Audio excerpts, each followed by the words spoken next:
Since the dawn of humanity, we have looked out towards the stars as if compelled by an unknown force, telling us, you are not alone.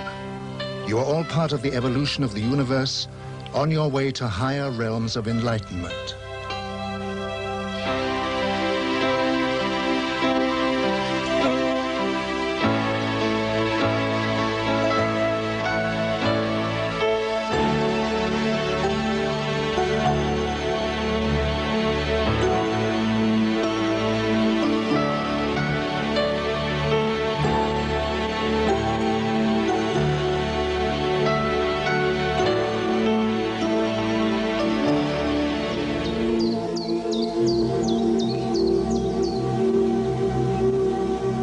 The ancient Indians of Peru were a highly advanced civilization who lived thousands of years ago in the jungle of South America. Their traditions speak of visiting spaceman.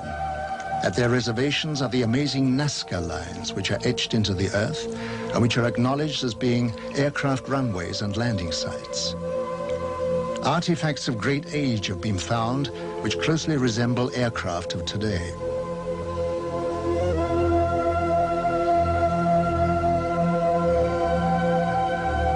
The sensational crop formations of England have generated great interest, and the question has to be asked if there is any connection with the etching in Peru.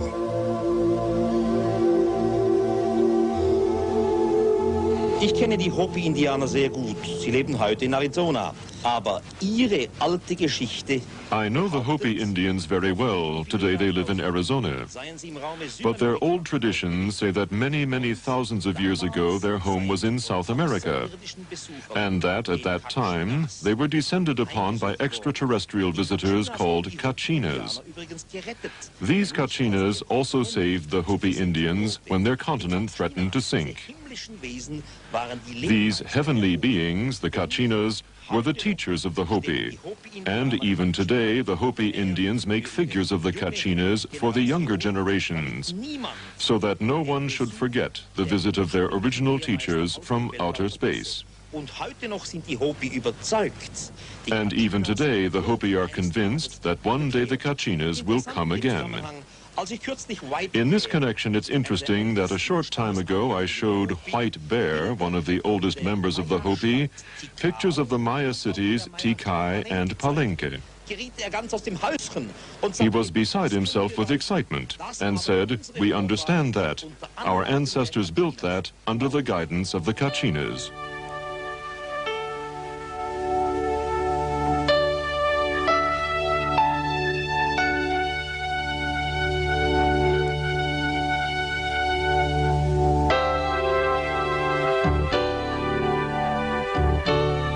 The great energy source of the cosmos can be extracted and focused to form a very potent electrical and magnetic power form. It is a power of great destructive potential, and the ability to control it can only be given to those of higher understanding and achievement. Such power sources were built into the Great Pyramids by another race thousands of years ago, when they needed recharging facilities for their spacecraft while on reconnaissance flights around the universe. The units were built within the protective framework of the pyramids to protect them from discovery. As the world focuses on the mystery of the Egyptian temples, our space probes have located similar strange pyramids on Mars. We have the very mysterious structures on Mars, pyramids, and particularly the large humanoid face looking into the Martian sky. All the investigations on Mars with the Viking probes show quite clearly that Mars has been in the past different. The physical makeup points to an ecological system. And the pyramids, again, really make quite clear that they cannot be possibly natural structures. I really believe that they are artificial structures. The human or humanoid face on Mars shows that if there have been visitors in the past, a long time ago, then they were humanoid. The readings of the early Bible told many stories of Earth being visited by heavenly teachers on blazing chariots who gave information of great wisdom. They told of how they had always been in the sky and would return one day.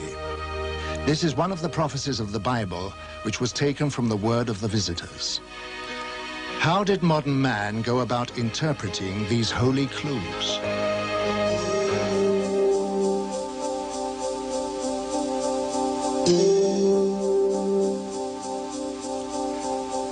So we turned our faces towards the heavens, in the hope of finding a deeper understanding of ourselves, to participate in the quest for universal knowledge, and to hold out our hands in the search for possible cosmic neighbors.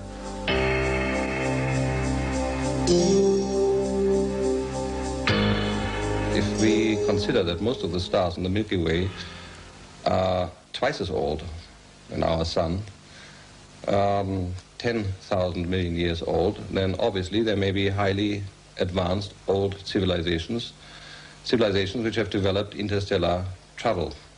So my answer would be it is more than likely, not only possibly, but more than likely, that extraterrestrial visitors are traveling to other solar systems, other planetary systems.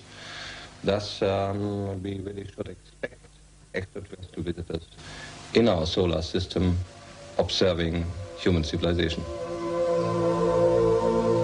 As fantastic as this may seem, photographs of unknown flying craft, known as UFOs, have been taken around the world, captivating the public's attention for decades.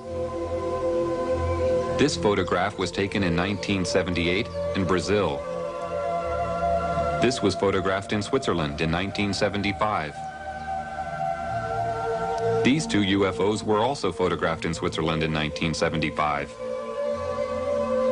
This was taken in 1971 in Austria. This one was seen in 1987 in Canada.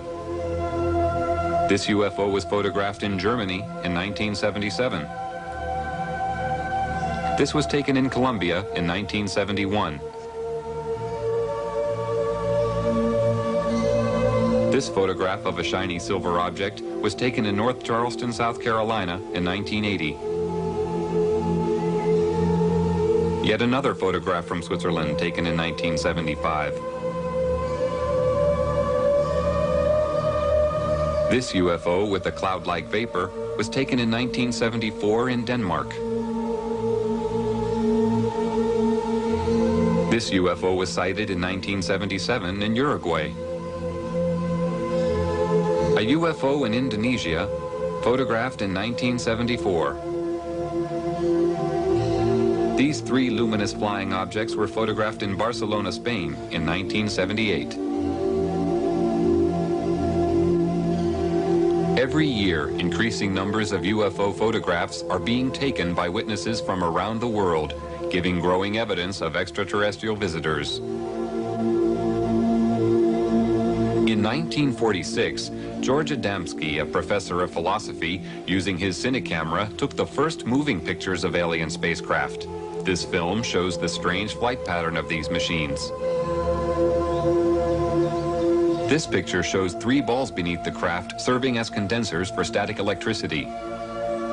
This film, also taken by Adamski, shows a telemeter disc, described as being a very small but highly technical reconnaissance craft. Adamski was an amateur astronomer who had a 6-inch telescope on the slopes of Mount Palomar. In 1946, he observed a huge cigar-shaped UFO and was astounded to see many smaller UFOs emerge from the mother craft. He was able to take a series of photographs of this amazing sight.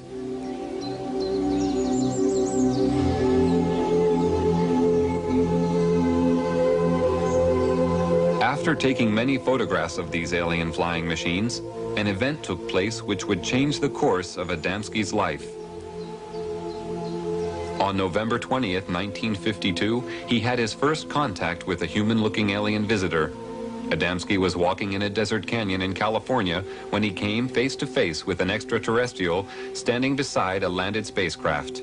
The alien told Adamski that the meeting was not by accident and that he had come to give a message. He warned of the danger we were creating by exploding nuclear weapons. He said that the human race had no idea of the very powerful and deadly long-term effects we were creating, which could not only destroy ourselves, but also our planet, and that the continued use of such weapons could eventually endanger our cosmic neighbors. Adamski was asked to spread this message.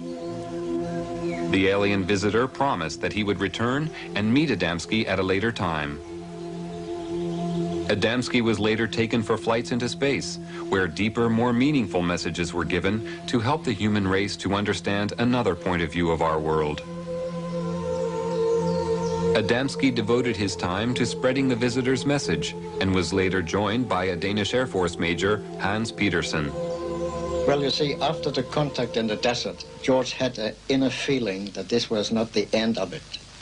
On one of his flights, more flights, but one particular he was taking on board a mothership, which is a very, very large ship, who is taking all the other vehicles into our atmosphere.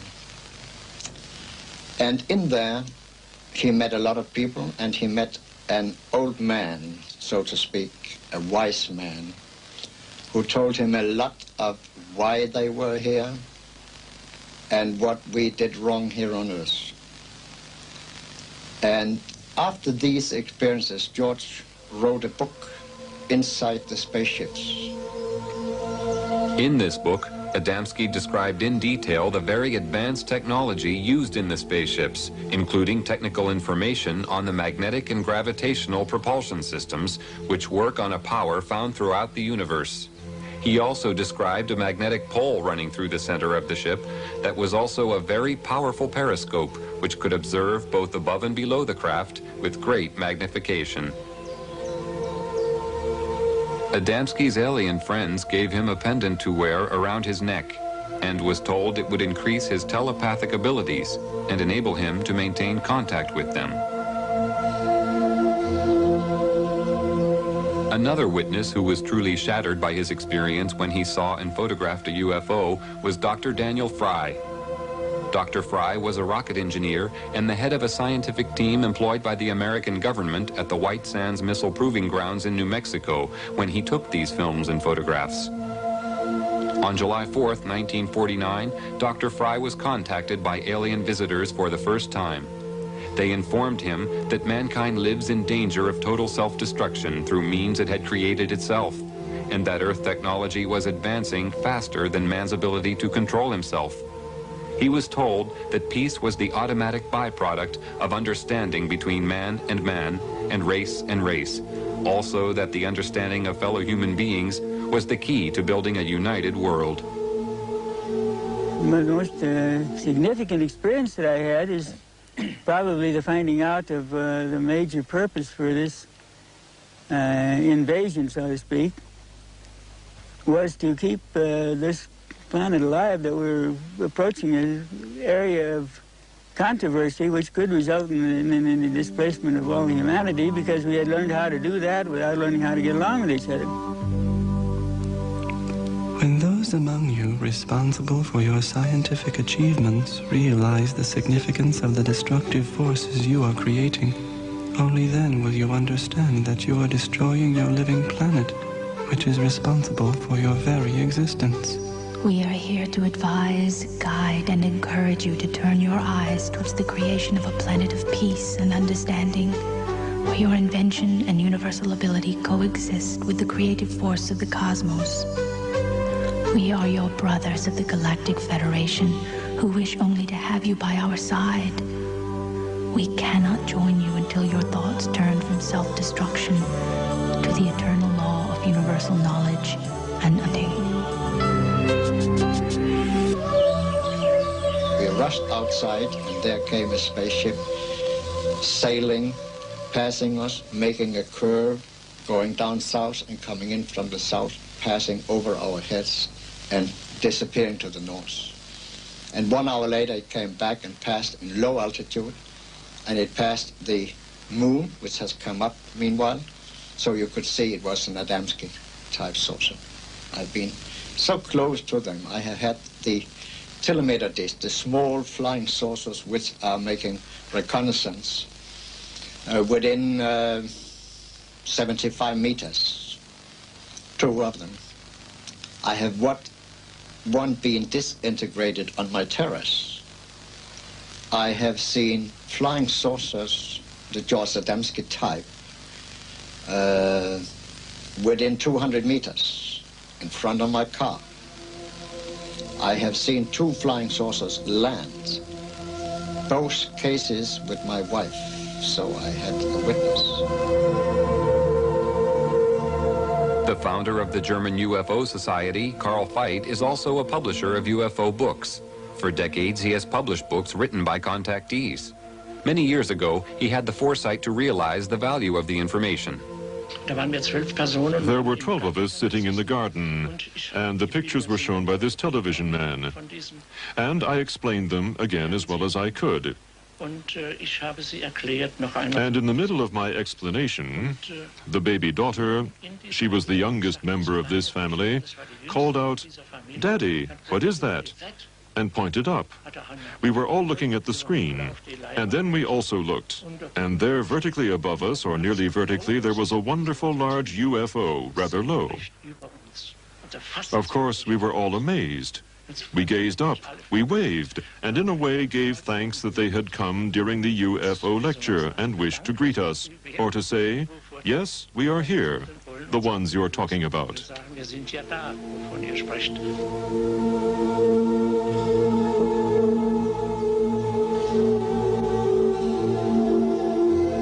Tony Dodd is a retired British police sergeant who had a close encounter with a UFO. Since that time, he has become the director of investigations for Quest International, Europe's largest UFO investigation organization. I was driving a police patrol vehicle in a remote area in Yorkshire when I saw the most amazing disc-shaped flying machine. This machine was about 100 meters off the road, above the road. It was glowing white, bright white. It had colored lights rotating round the underside of it. It had a dome on the top with what appeared to be portholes. It was going at no more than 30 kilometers per hour. But the strange thing was that it was making no sound. It was the most amazing thing I've ever seen. This was no doubt a real UFO. I'm convinced of this. It did not resemble anything that we have which is flying around in the sky. It had an effect on my police car radio. It blanked out the transmissions with a very heavy static effect. The object moved away from us and disappeared into the distance and appeared to land in a forest on a hillside.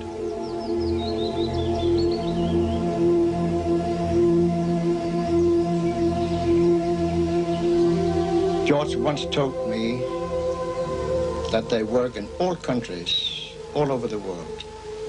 And they live among us, they have jobs. One day, George met a couple in New York on Fifth Avenue. He was looking in a shop in the window, and a couple passed him with a little boy between them. And he got this strange feeling that they were space people. And he put a thought towards them. Are you space people? Then come back. They turned around and came back and said, your thought is correct. Adamski was given insight into the purpose of his life by his extraterrestrial friends. And in this sense, all these people who have come into contact with extraterrestrial beings are confronted with these wonderful facts, and they have also had an insight into their lives. Why they are here. That's what was also said to George Adamski, that he should, so to say, be a pioneer in the field of ufology, because in the development of the human race, we now face great, higher problems. Our first face-to-face contact with a member of your race in modern times was a man called George Adamski. He was chosen because of his astronomical awareness and placid naivete, coupled with a cosmological awareness. During our contact, he was told many things which he was asked to pass on to mankind, and was forewarned of the ridicule he would be exposed to. He showed high integrity and learned quickly the significance of our intentions. He was the ideal subject for our first contact. He created a chain reaction of awareness which continues to spread at the present time. He was the first seed sown by us to open the eyes of your world. The first thing that made me realize that there was definitely something else happening was as a result of the first sighting. After this, using my policeman's mind, I used to watch in the area where I'd seen this thing, and over a period of time I saw many more of them, and it got to a fairly regular event, and I saw them at close range. I saw them doing aerobatics, almost on occasions as if they were doing them for me, on very remote hillsides. And then on one occasion, one came past, it flew over my head, and I flashed a light at it. And this thing turned round and came back. And as it got above my head, this was only about 25 feet above the ground. It had a long light on the front of it, a long elliptical shaped light. And as it got to my position, the light increased in intensity, went down, and then increased intensity and went down again, almost as if it was signaling me back. And then it turned and flew off again. I knew at this time this was an intelligently controlled machine who was acknowledging my signal. I was certain before this time that there were alien craft flying around, but this particular incident really convinced me of this. So where are our alien visitors coming from? Or is it possible that they've been here all the time? If so, where? Military and civil airline pilots from around the world have constantly reported having the most unusual experiences in the skies, including contact with UFOs. On September 19, 1979, a UFO followed a military aircraft over Germany. This is a close-up of the object. This B-52 Canberra bomber was flying over Edwards Air Force Base in California in 1954 when a UFO was seen near the aircraft. Here is a close-up of the UFO. Many pilots flying B-52 bombers reported seeing UFOs. This one was photographed at 12,000 feet in June 1966 over Utah by aircraft pilot Williams. An aircraft over Venezuela had a close encounter with a UFO. This photograph was taken from the plane. In June 1976, the British Airways Concorde was being filmed in flight when a small UFO appeared. After maneuvering around the plane in a manner that indicated intelligent control, the UFO flew off at great speed. This was witnessed by the whole crew. Here is a replay in slow motion.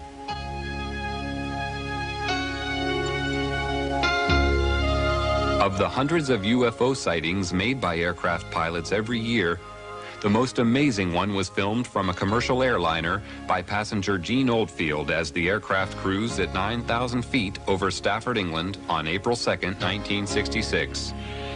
The film clearly shows the ability of the craft to perform maneuvers and feats of acceleration far beyond our present comprehension. Here is the film again in slow motion. This was one of the early films taken of a UFO. The dramatic movement of the object showed rapid, almost instantaneous changes of speed and direction, which sparked intense curiosity and confusion among the public and scientific community. No earthly aircraft of the time could perform like this. While filming from a helicopter for the U.S. Navy on April 15, 1966, Lee Hansen, a professional photographer, shot these pictures of a flying object at Catalina Island, California. The craft, which had no wings or tail fins, was 30 feet in diameter and moving at approximately 150 miles per hour. No signs of a propulsion system were visible.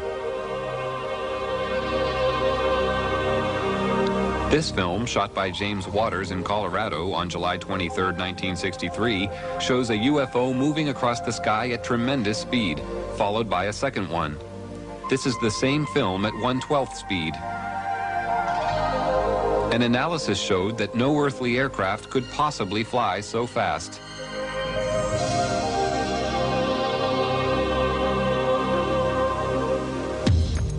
In late December 1978, a record number of UFO sightings were being reported by radar operators and pilots in the area of Wellington, New Zealand.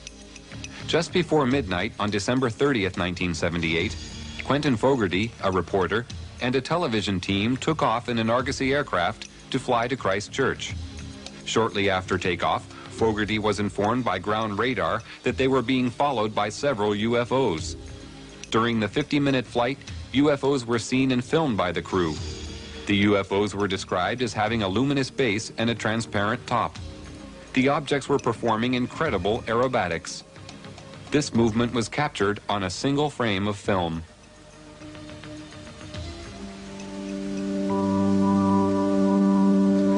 We have been present in your skies for hundreds of Earth years, but because of camouflage devices, you have been unable to observe us.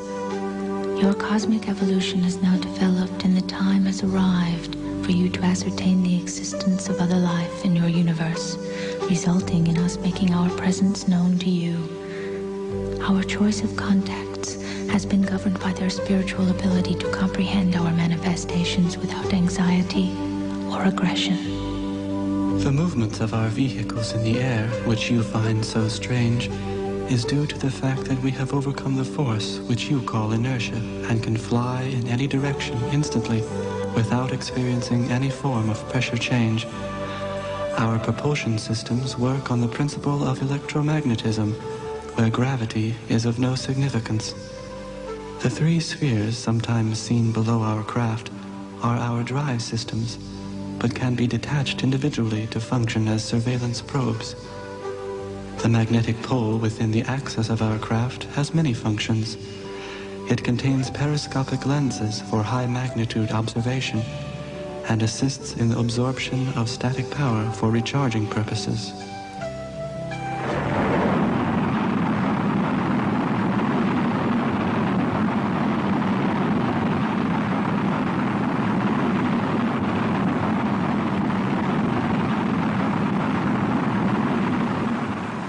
It seems to me quite clear that a humanoid civilization will very likely try to find other humanoid civilizations in the Milky Way, if we just take the Milky Way as our place for travel. I'm not talking about extragalactic civilization now. The possibility of finding humanoid civilizations would always be of interest. Just like our astronauts, if we send them away in the search for life, will very likely try to find life which is a kind which is similar. If an astronaut has a chance to visit a planet where there's plant life or insect life, or another planet where there's humanoid life, he very likely will travel to the planet where there is humanoid life. And so it should not surprise us that the extraterrestrial visitors are always described as being humanoid. The following sequence of photographs and film was taken by the astronauts. While in space, they had many encounters with UFOs that are now being revealed for the first time after decades of secrecy. On the Gemini 4 spaceflight on June 3, 1966, astronaut James McDivitt took a photograph of this cylindrical object. On the mission of Gemini 7, astronaut Frank Borman reported seeing these two objects flying in formation.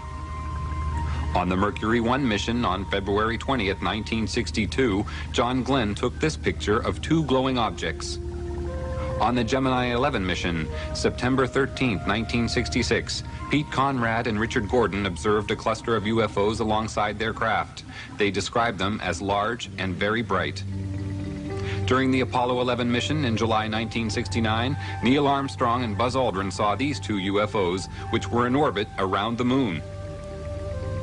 The astronauts filmed the extraordinary glowing objects from the Apollo 11 spacecraft and reported to Johnson Space Center in Houston, Texas, that the UFOs even accompanied them to the moon. Many astronauts made their own private films while on space missions. This film, shot by James McDivitt in a long sequence, shows the remarkable aerobatic ability of UFOs. The astronauts faced UFOs so regularly that they became part of their everyday life.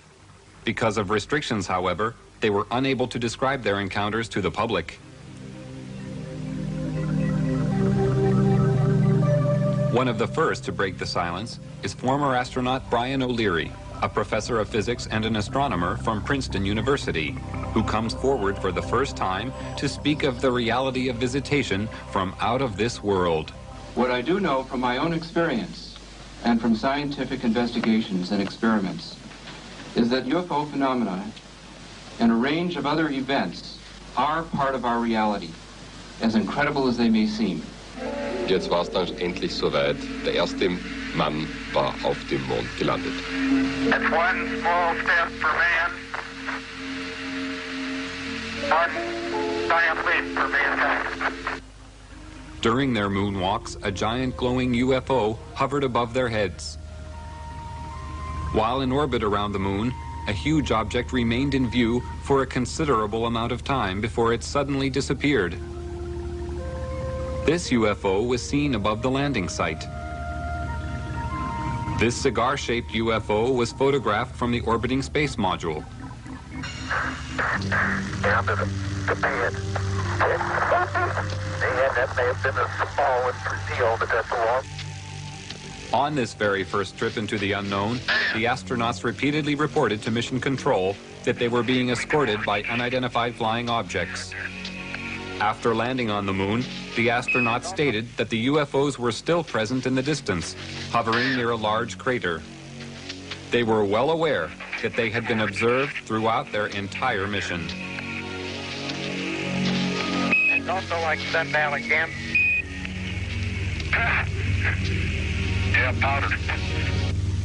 I was strolling on the moon one day in a merry, merry month of December. No, May, the month. May, that's right. May is the year of the month. When, much to my surprise, a pair of lovely eyes. Hello, Ryan, it's Houston.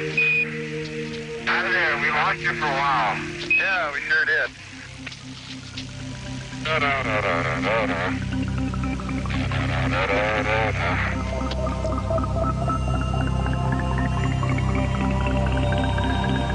The momentous leap to the moon led to the dawning of the space age. Space travel opened up endless opportunities for mankind to explore new frontiers. NASA's plans are already well underway for colonies to be developed on other planets, beginning with Mars. Motherships very rarely enter the Earth's atmosphere, but on one rare occasion, this remarkable film was shot of such a ship flying at low level over Germany in 1980. The object was seen by other witnesses in a nearby village who reported seeing 3 smaller craft emerging from the larger one. They stated that the craft was at least 100 feet long. This film of a cigar-shaped mothership was taken in Rhode Island, America on June 3, 1967. The leaf effect motion of the ship is common with most sightings. Craft of this size and shape have been reported all over the world. This aerial photo was taken by Inaki Ozis while flying at 8,000 feet in February 1968. Probably the same cigar-shaped mothership was photographed in Texas 10 days later. Over the following few days, an object fitting a similar description was reported by various witnesses.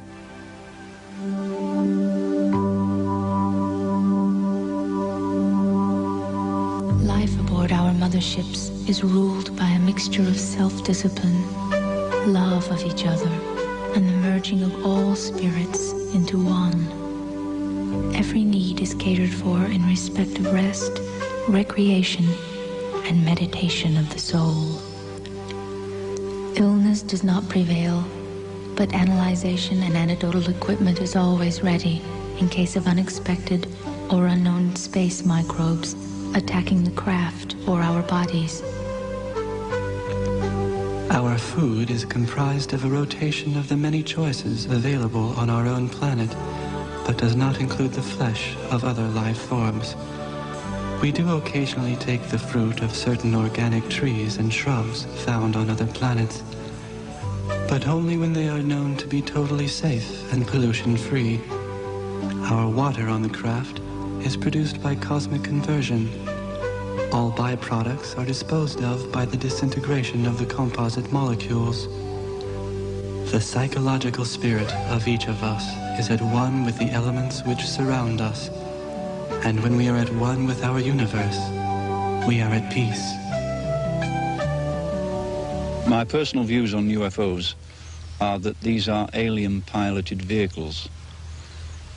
When I say alien, I mean alien to anything we know. That possibly they come from other worlds, but I think it's highly likely also that they come from other dimensions, other time spheres. And that there isn't one type of alien coming here. There are probably many of them, all from different areas. When people report these things, we get such a variety of things reported, so many shapes, so many forms, and this appears to cause the confusion because there is such a variety of these things. But really speaking, if these things are visiting us from a whole host of different areas, one would expect them to be different forms, different machines, and I think this personally is the answer to it.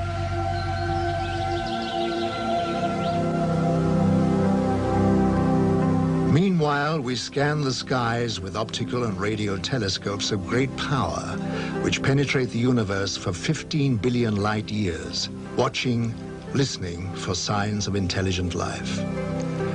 Large numbers of people on Earth wait and watch in the hope that one day they may be contacted or visited by visitors from space. In Russia, a large crowd of people who had gathered to watch a famous singer being filmed saw more than they had bargained for when a UFO suddenly appeared above their heads. The camera crew quickly focused their camera on the object and recorded an aerial display that lasted several minutes.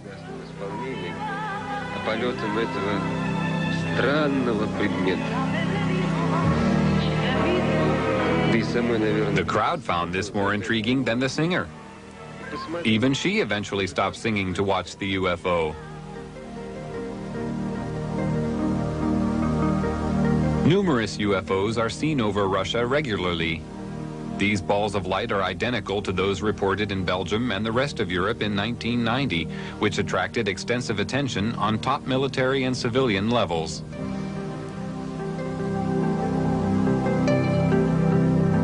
In April 1990, this cigar-shaped UFO was filmed over Russia by an amateur. These flying objects are now acknowledged by the Russian military as being alien flying machines. The nucleus, the authentic nucleus of the UFO phenomenon must be our research field, and that is certainly worthwhile.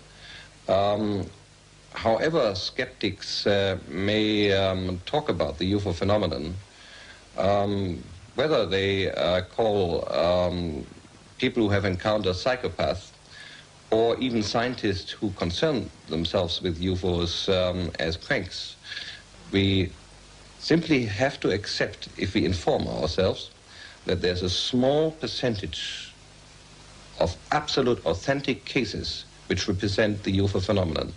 And we must continue to investigate this nucleus. It will be worthwhile.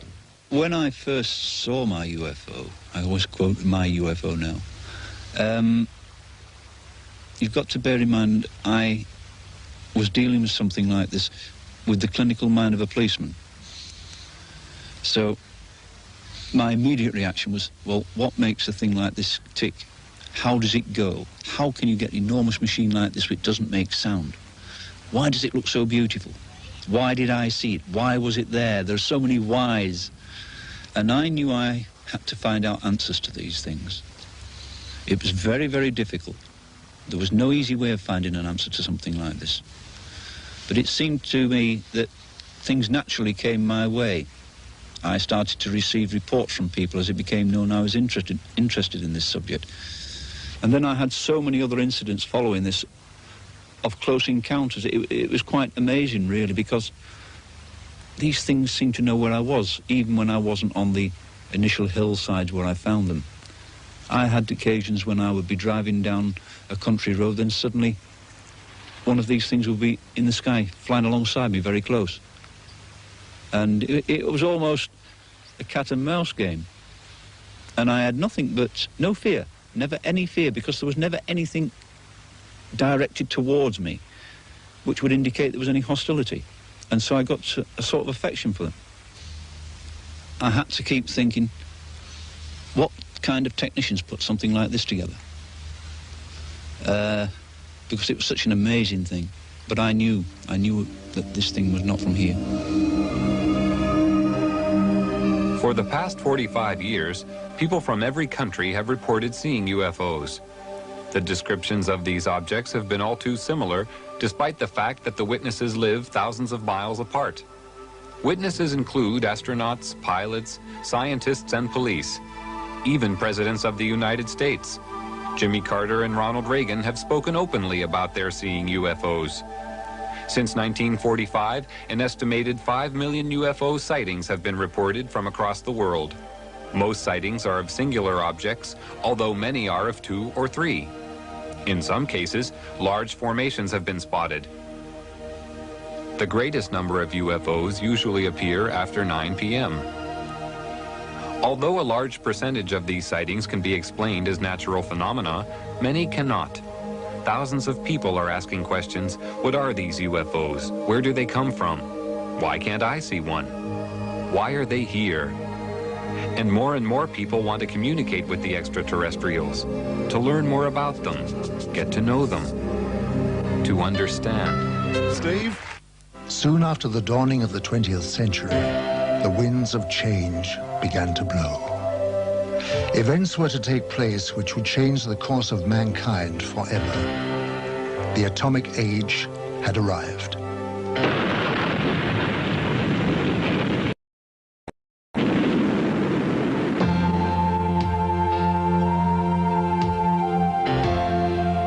As man detonated weapons of immense power, lights started to appear in the sky in a way that suggested that something was following the course of events.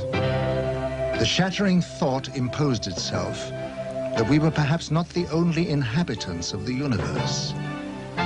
Since the beginning of civilization, we had been watching the stars, never dreaming that they, in turn, might be watching us.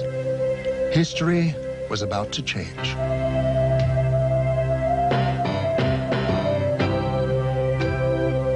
Because these lights appeared suddenly in the sky over Washington on July 20th, 1952, moving from the White House to the Capitol, hundreds of people witnessed the extraordinary event, and it left them stunned. The lights instantly jumped from one position to another. They were also observed by high military officials who knew what the lights were trying to say. The public had never seen anything like this, whereas the military had already a long history of involvement with these alien visitors, but had kept it from the public. An immediate emergency meeting was called to formulate a plan to divert public attention away from the occurrences. From that day on, it was decided to place the subject under the highest classification of security. Then came the first announcement to mislead the public made by Chief of Air Intelligence, Major General John Sanford. We can say that the recent sightings are in no way connected with any secret development by any agency of the United States. From that day on, the biggest secret of the century began. How did it all start?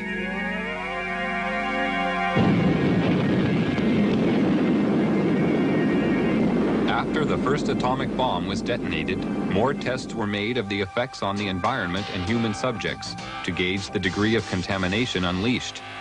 No knowledge of the devastating long-term effects existed at this time.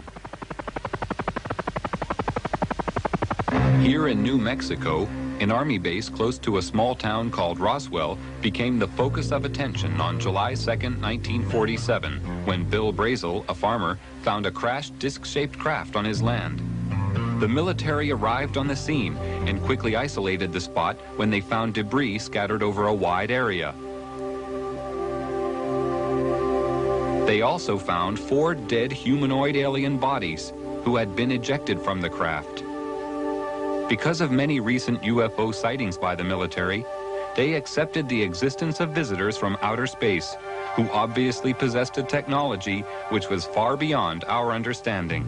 Now, for the first time, they had tangible evidence and were eager to learn its secrets. Roswell was the home of the 509th Bomber Wing, the sole American atomic bomber group. Major Jesse Marcel, an Army intelligence officer, was engaged on the recovery operation and asked Walter Haught, the Army Public Relations Officer, to prepare a story for the local newspaper. He told me to prepare a release with basically the information that he gave me over the phone.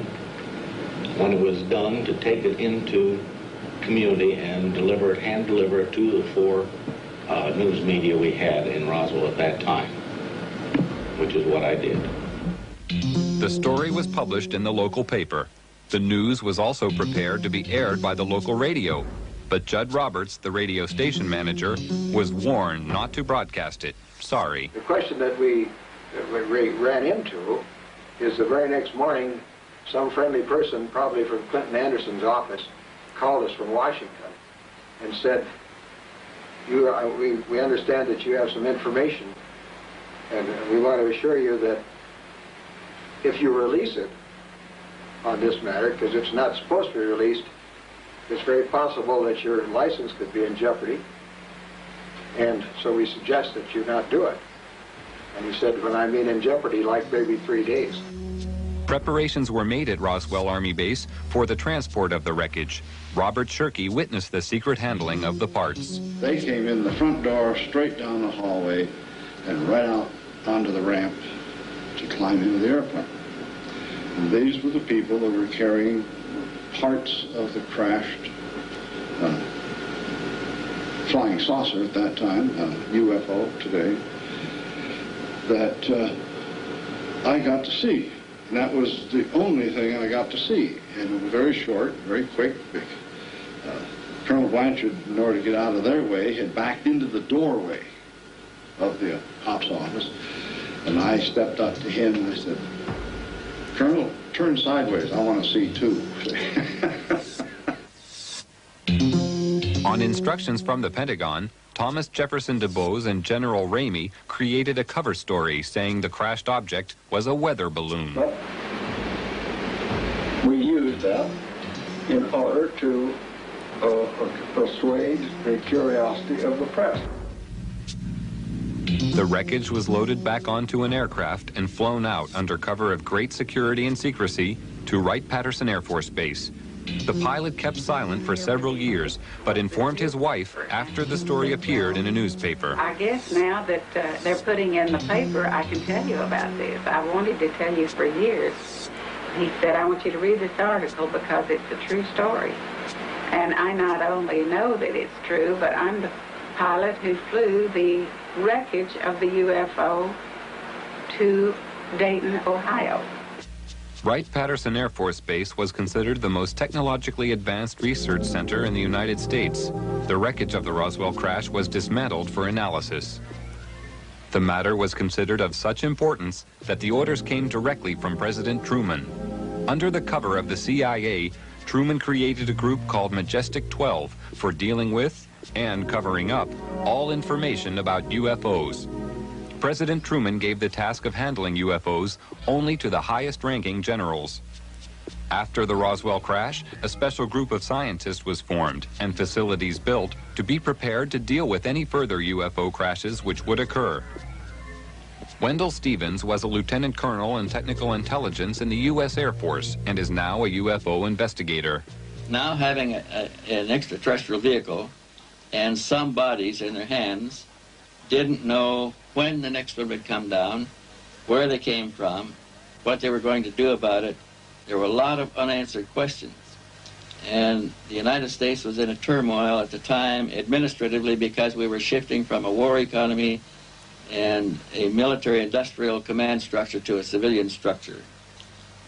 So the military was still dominant, and they wanted to keep control of this until they knew what was happening. So they created, and remember, General Marshall was our Secretary of State at the time. He was a four-star, a five-star general. These people selected certain representatives from the military-industrial complex that they controlled, generals and admirals and certain scientists that worked with the military and worked with industrial planning. These men were designated as a task force to take charge of any event that followed. And one did. Almost a year later, on the 25th of March of 1978, the next one came down, 1948, the next one did crash, and it came down under observation by radar, so that we knew where it landed at the time that it struck the ground, and a helicopter was over it in less than an hour. It reported what it observed, and the plan generated by these people from the military-industrial complex after the Roswell crash was immediately put into place.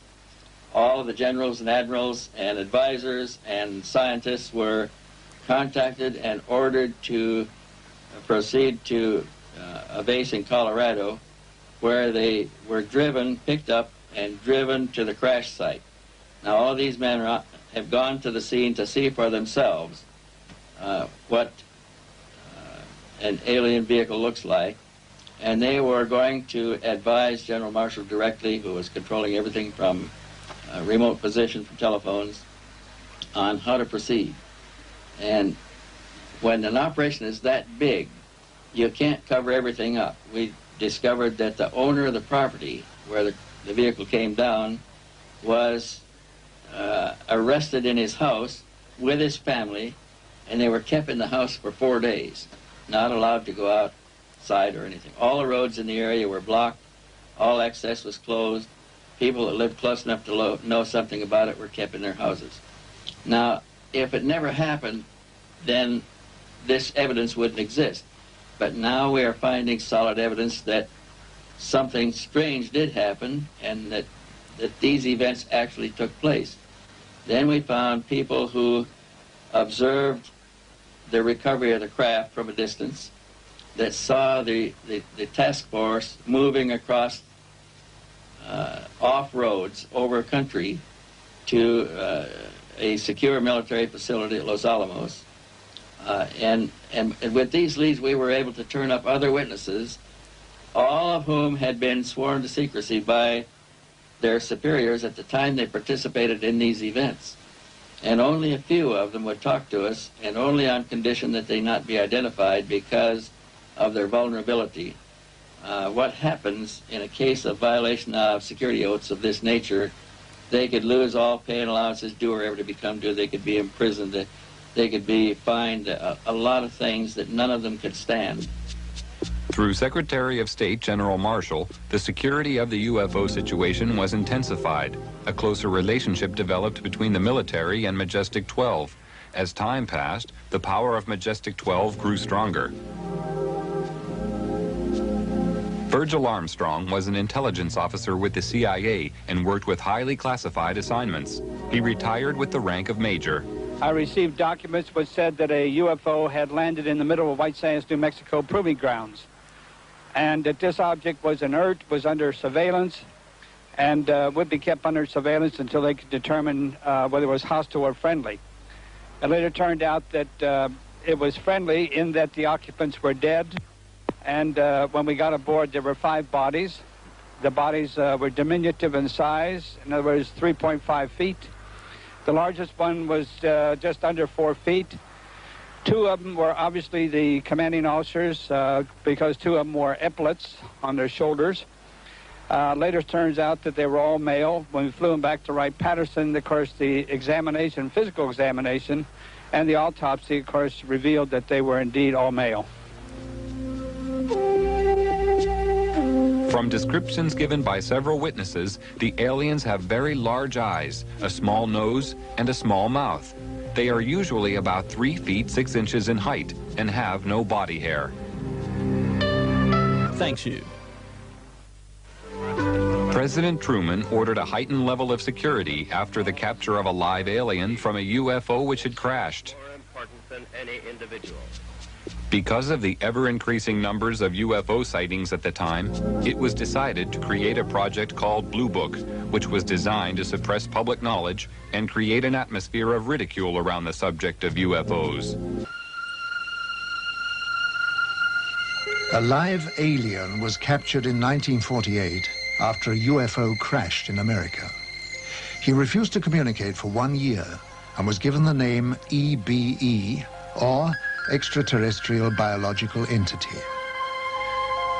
He later began to communicate and gave details of his home planet.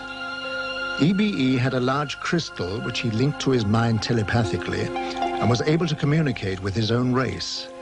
He was also able to see into the past and future and perform many other amazing feats.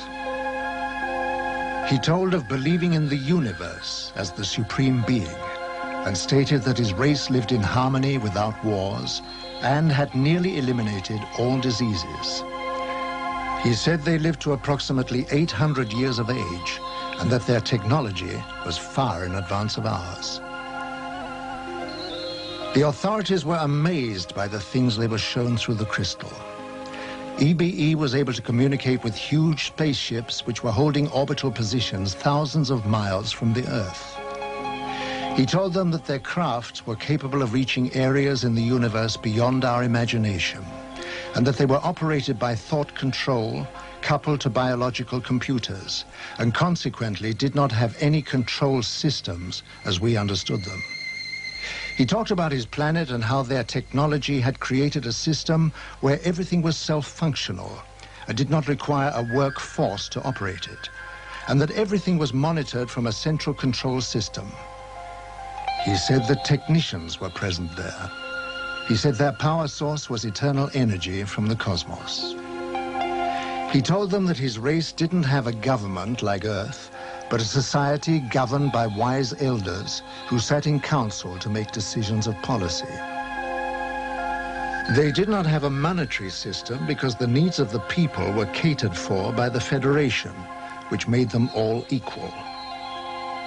At the request of the aliens, a meeting was arranged with President Eisenhower in 1954. It took place amid tight security at a secret location.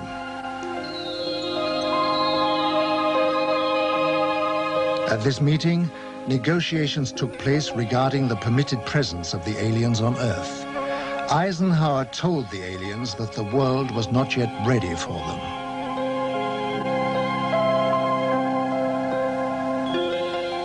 Eisenhower witnessed an alien demonstration of technology and power at Muroc Dry Lake, which is now called Edwards Air Force Base. I believe we made a deal, and the deal was that in exchange for super technology, super weapons technology, we would agree to ignore the abductions that were going on. He made it more military-oriented than, say, a civilian president would have.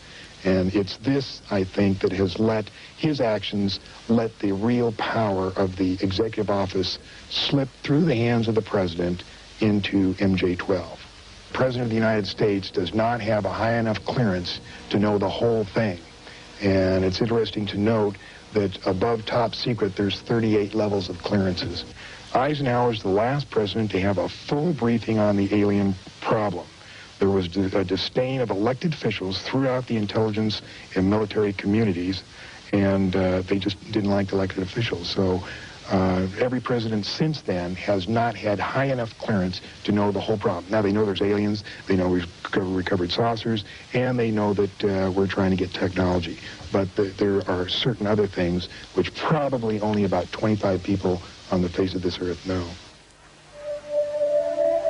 When coming down to Earth, it ceases to be free space, with systems to monitor every move. I happened to see flying saucer on several occasions on the radar. I even intercepted with 4 jets in '55, and it was clear to me that the saucers we intercepted could hear what I told the pilots, because they reacted on my instructions to the pilots. It was one day when one of my people in the radar called me and said, "Major," I was captain at that, "Captain, we have something on the screen which passes with a speed of 18,000 kilometers per hour. Impossible. Nothing could fly with that speed. I went out there, yes. They were passing with 18,000 kilometers per hour. All of a sudden, after some while, they did not pass anymore. They were stationary around the field. And they came and they left without we could see it. All of a sudden they were there. All of a sudden when the sweep came around, they were gone. I contacted the operations officer and the station commander. They both came out and they wouldn't believe me. I said, "Give me 4 aircraft and I'll intercept them." Okay. Sometimes there were about 20 objects around the field, and sometimes we were down to a few. It was fog, and therefore a lot of people afterwards said, "Oh, it was inversion," but it was not. It's proven afterwards it could not be inversion, which is a meteorological phenomenon. So at 11 o'clock, I had 4 jets at the runway, and at 11 o'clock, the fog lifted so we could take off. And I ordered the 4 jets to take off. In that moment, there was 12 objects around the field. And when I said you are cleared for takeoff to intercept unidentified flying objects, 10 of them went away. Right when the sweep came back, there was only 2 left. One 10 miles north of the field, one 15 miles south of the field. I sent the 2 aircraft to the north and the 2 aircraft to the south.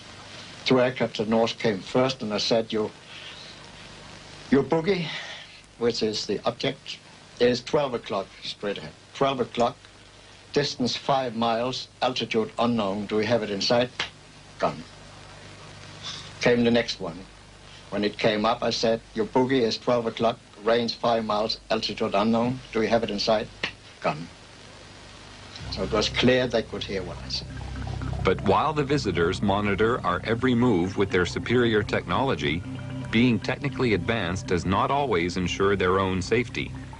This was proved by the UFO crash in the Kalahari Desert in 1989. One of the most documented cases of all time referred to a 60-foot wide spacecraft which was forced down on the border of South Africa. This craft impacted with the desert at high speed, causing a crater 450 feet in diameter and 36 feet deep. Official military documents reveal that the craft entered South African airspace at 1:45 p.m. on the 7th of May 1989 and was intercepted by 2 Mirage jet fighters. Because the craft failed to respond to communication, one of the fighters was ordered to attack the craft with an experimental laser cannon. This caused the craft to lose altitude and crash. After the craft was retrieved, it was removed to a secret Air Force base. And on arrival at this base, it was found a door had partially opened in the side of the craft.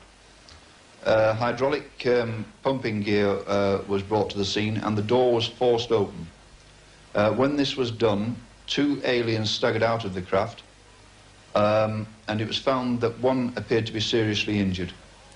They were immediately arrested and removed to a medical centre, where a medical team was sent in to try to assist.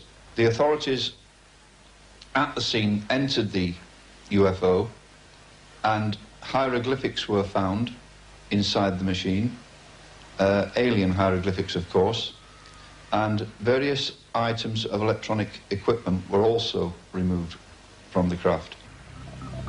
When the military entered the craft, they quickly removed portable equipment and instruments, some of which were considered useful as potential weapons. This was not certain at the time, but was clarified after scientific investigation. Also found aboard the craft were a series of hieroglyphics, which indicated that the aliens had a written form of communication.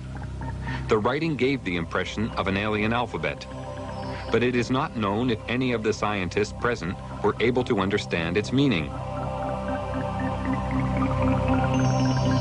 Data found on the craft were stored on a system of silicone slides. It was obvious to everybody at the site that they were dealing with a very advanced technology, including the propulsion system. As more and more alien technology comes into the possession of our scientists, more understanding is being gained about the physics involved in producing propulsion systems capable of taking man deep into space. Although many years have passed since the beginning of the UFO era, the veil of secrecy has remained to keep the public uninformed. Despite the suppression of information, millions of people throughout the world are still seeing and reporting the presence of UFOs in our airspace, and many more millions are now firm believers in the presence of extraterrestrial flying machines. They know that UFOs exist. I think what has happened over the years, the government has lied so much that they have painted themselves into a corner, and it's almost impossible for them to tell the truth today. The biggest secret in the history of mankind, and the government is not going to let this out. There is no way to get anything out under the Freedom of Information Act. In Russia, the subject of UFOs is now out in the open. Marina Popovich is a retired Russian cosmonaut and fighter pilot. During her military career, she was twice awarded her country's highest military order, Hero of the Soviet Union. She is now one of Russia's leading UFO researchers. 10 years ago, people only made jokes about this subject. Now the attitude to UFOs is very positive. The majority, 80%, think there is extraterrestrial intelligence and that this intelligence is trying to establish mutual contact with us. Now cosmonauts and pilots are more willing to report their contacts with UFOs when they have taken place. Unlike the rest of the world, the Soviet Union has an openness about the subject of UFOs. They even have a monthly television program devoted entirely to it. In the near future, university courses will also be available to study the subject. Several Soviet generals have already stated that there is no question as to what UFOs are. We know they are alien spacecraft. Technology has advanced rapidly over the past 50 years for all the world to see. But in secret locations, amid tight security, the true advance of technology is hidden from public knowledge. From one such location came the stealth bomber. This futuristic aircraft is the only type known which has the ability to fly into radar-protected areas unobserved, almost without sound, to perform whatever task is necessary. The technology used in the production of the aircraft is a giant leap forward from conventional technology, and the question has to be asked, where did it come from? At one super-secret US government test facility situated in the Nevada desert, strange glowing lights are regularly seen performing aerobatic displays which are far beyond the capability of our known aircraft. They seem to be intelligently controlled. Can this be yet another example of some secret, very advanced technology? Or are the authorities hiding some exotic foreign contrivance? Here at Area 51, also known as Dreamland, is the most highly protected and secret facility in the whole of the United States. Bob Lazar, a physicist, worked on special projects within this complex and felt compelled to reveal what he saw. They are actively and have in their possession alien spacecraft, and they are actively undergoing analysis and flying them. They set up and produce their own gravitational field. Just as the Earth holds all matter down, they produce that same field, but out of phase, and it repels itself.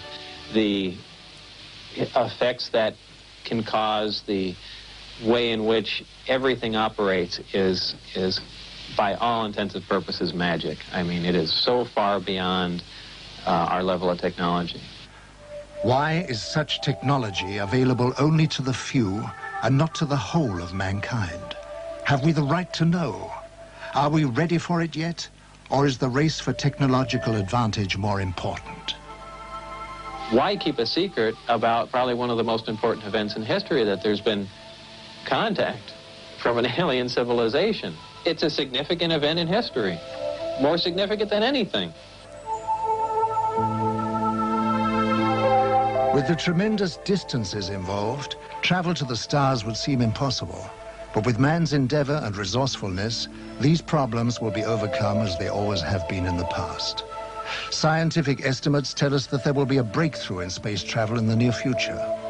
When the boundaries of distance break down, the Earth will become our home, the universe, our world.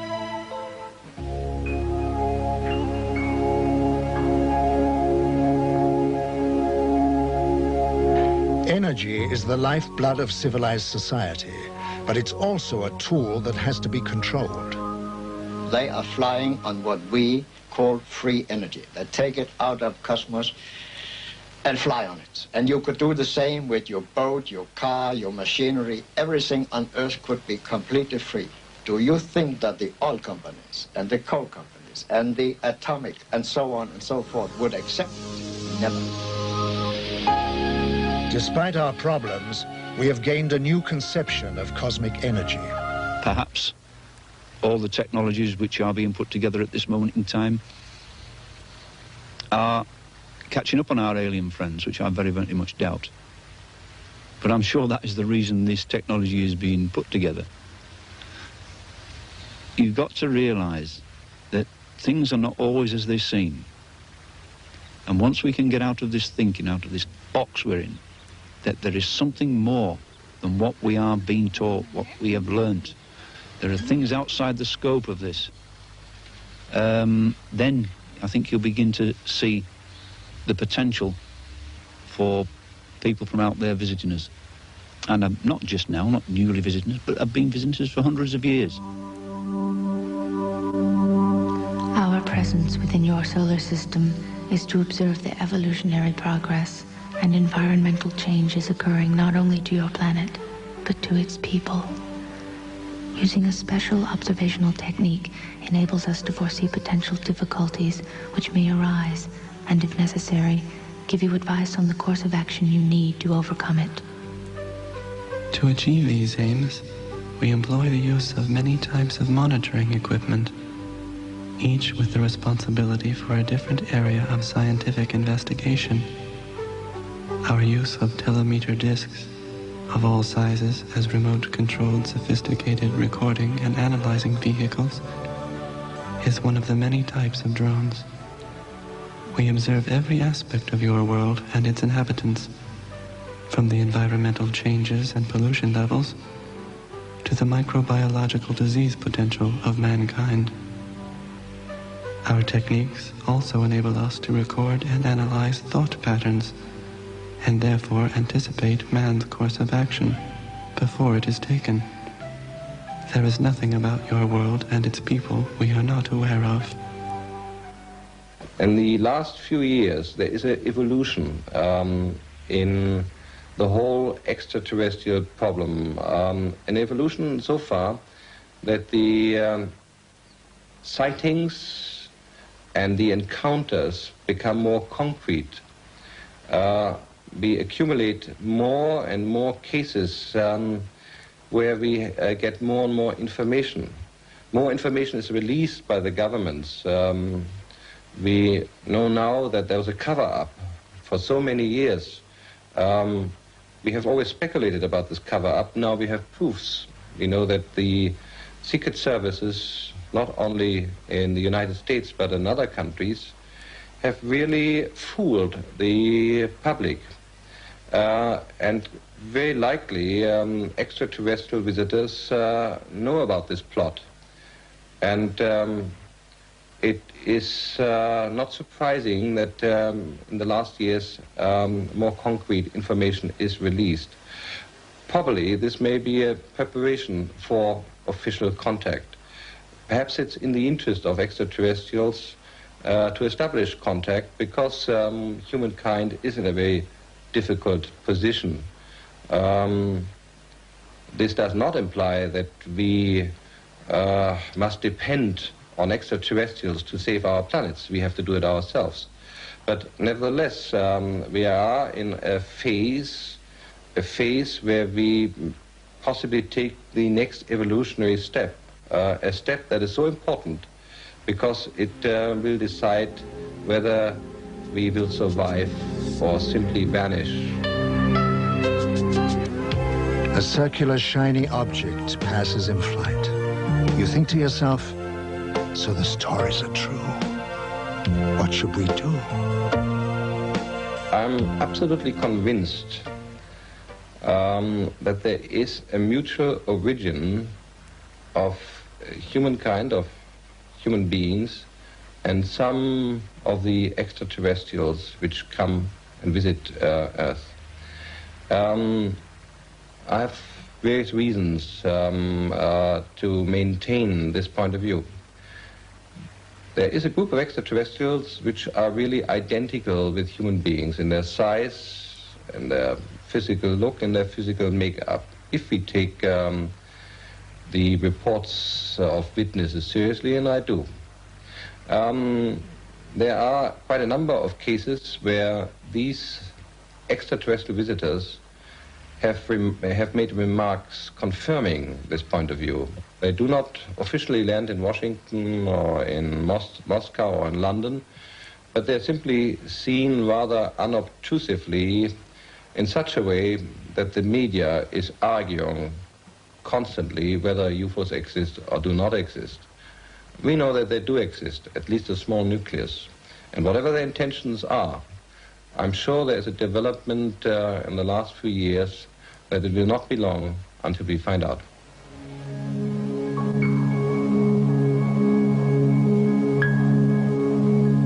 Are the spaceships announcing their presence by leaving their footprints in the cornfields?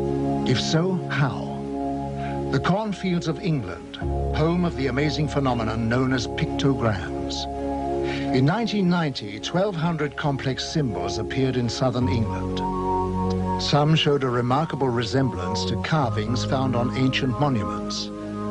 One opinion is that they are a message from spacecraft. Another is that it is energy coming from the ground, reacting with energy from space. All agree it is intelligently created and possibly connected to the nearby stone megaliths. The pyramids, one of the 8 wonders of the world, are monuments to a forgotten civilization. But how did they achieve such feats of engineering? And why are there identical structures on Mars? It is said that the pyramids were built by another civilization for the purpose of containing energy devices to exchange cosmic energy. The pyramids acted as a focusing device to focus energy on the planet at the zenith, which is in exact alignment with the Pleiades. Some people have had contact with beings from the Pleiades who told them that they were here to help us. When asked, why do you help us, they said, I would like to tell you about the importance of cosmic law, to live by it, not to neglect it.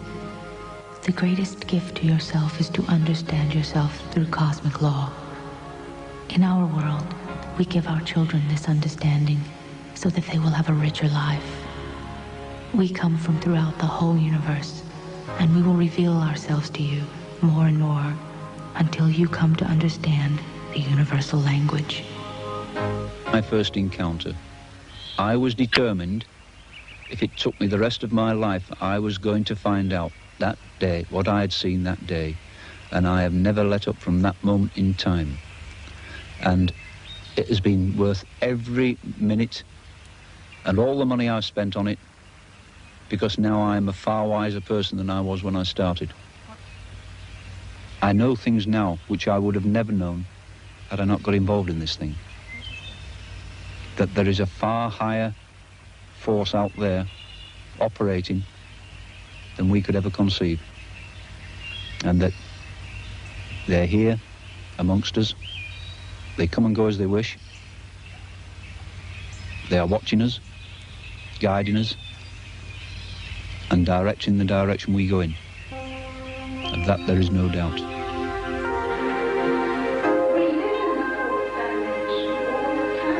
Elizabeth Clara is one of the most important alien contact cases of all time. She was born in South Africa in 1910 and is a woman of great wisdom. Between the years 1954 and 1963, she had many meetings with another race.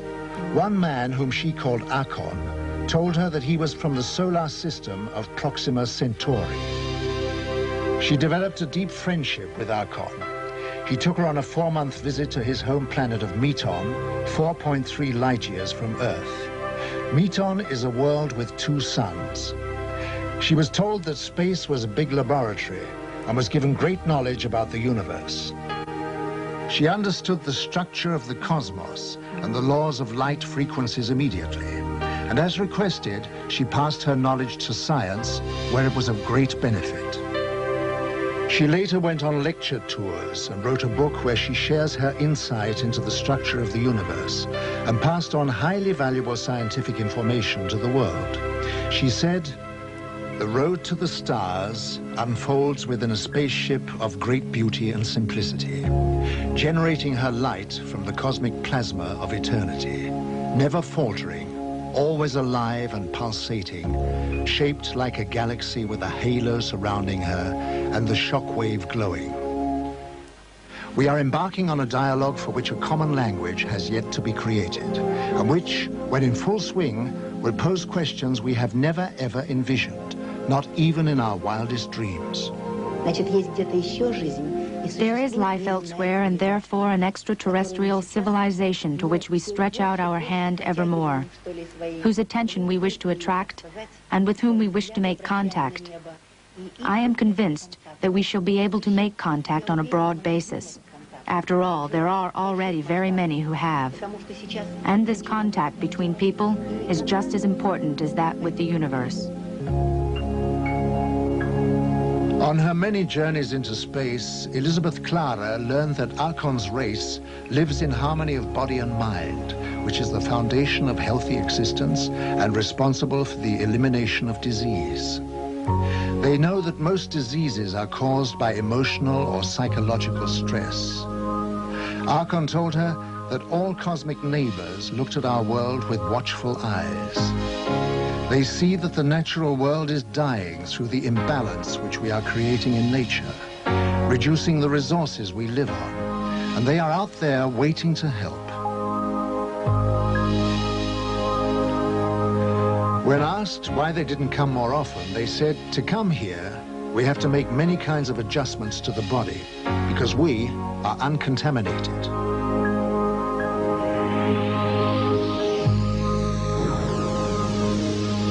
This spacecraft was seen coming out of the sea near the Canary Islands. UFOs have been repeatedly seen rising out of the world. It is known that they are using their advanced systems to help the world to decontaminate areas of high pollution. For instance, fireballs are appearing in areas of high radioactivity for the purpose of neutralization. Many contactees are told that help for the Earth by our alien friends is allowed, but only to a certain extent, because they cannot interfere, since we all have a free will. This is a cosmic law.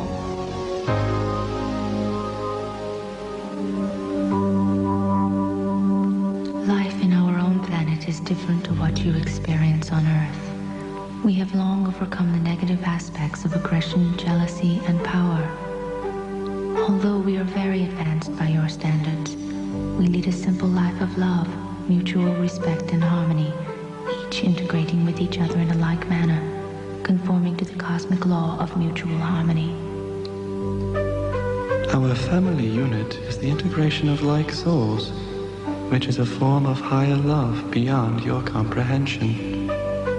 Children are born of these family units to evolve into even higher levels of understanding. Partners are not tied to each other as with your earthly rules. The merging of auras of the twin souls is a bond of such love and understanding that rules are not necessary. We do not have rules as you understand them. Law is a code of conduct. We do not require a code of conduct as you perceive it. Age is of no consequence to us. We merely exist in this form for a term of many times your lifespan, and are then reborn to a higher level. Our harmony with our environmental surrounding is absolute. Elizabeth Clara was brought to our planet by Archon as a step towards bringing understanding to your race regarding the life and ways of cosmic neighbors. The mutual love which existed between them was a natural harmony of souls. Archon could not have lived permanently on your Earth because of your contamination. Our recreation is very different from that on Earth. We do not have sports of violent physical contact, and do not participate in anything which creates rivalry. One great enjoyment is to use our brain power, either singly or jointly, against what you would call computers. Our music is a combination of vibrations, colors, aromas, and visual effects. But unlike yours, it is of a meditational nature. It was very, very difficult. There was no easy way of finding an answer to something like this. But it seemed to me that things naturally came my way. I started to receive reports from people as it became known I was interested in this subject. I received reports in growing numbers until I was receiving reports in hundreds. And then the net spread, and it wasn't to a local area, and then it went to the whole of England, and then slowly but surely it spread until the world came in, and information was being fed from many, many directions, and many, many people helped. And as this information grew and grew, the fact that there were solid objects and other type of objects flying out there were other intelligences, became very, very real. There is a wealth of information, documented and otherwise now, of the real existence of these entities, aliens, whatever you wish to put the name on them. The problem is, in our society, there has been a very, very well orchestrated aura of ridicule imposed on society, so that people who were seeing these objects were afraid to report them for fear of ridicule. People in positions of responsibility saw these things, and many have spoken to me, but they always speak in hushed tones behind closed doors. And when you ask them why, they say, well, if I was to make this public what I had seen, I would lose my job. This is the syndrome which has been among society for many, many years. There are more people all the time coming forward. We're beginning to break this mold of ridicule, and